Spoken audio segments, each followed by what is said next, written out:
pour na def concours ki dàq tagg Rasulullaay sallallahu alayhi wa sallam moo ci ëppale de moom Cheikhul Khadim moo ci ëppale du doonaan nag ñu jege da ngay dem ca Kaab ibnu Zuhayr wala nga dem ca Xasaan ibnu Sabit moo wax ne raditu an il baaxi wan xayri xalqihi wa fi matahi jaawastu Kaaban wa Xasaana maa raw Kaab ak Xasaan li sëñ Tuubaa tagg kenn ko mës a tagg Rasulullaay fi mu ko taggee ni mu ko taggee toog di yónnee ndox ak léegi-léegi nga ne soxna si indi ma xéewlu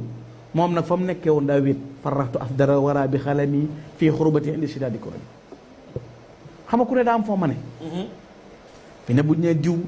def na nangam diw def na nangam champion la ci nangam champion la ci nangam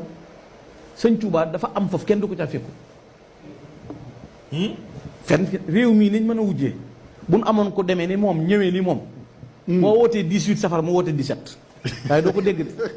daam képp aller et retour jox ma loxo nga ne sëñ bi dem gi mu dem bu keneen demoon ñëw bu wootee 18 safar mu wootee 17 safar ci daam wala 19 ci daam fii de gànn ko fi woote 17 di nga ci wér de da nga ci wér de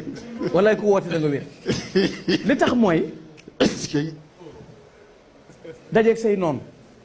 parce que 17 daf ñuy fekk Touba. daf ñuy fekk Touba 19 dañuy noppalu dañuy noppalu di lekk domoda waaw léegi nag xoolal mbër moo xam ne boo koy waxtaanee ci jëfam ni adduna mel tey ku buurub adduna woon diggoon danaa la jàpp képp koo xam da nga fa dem def intervention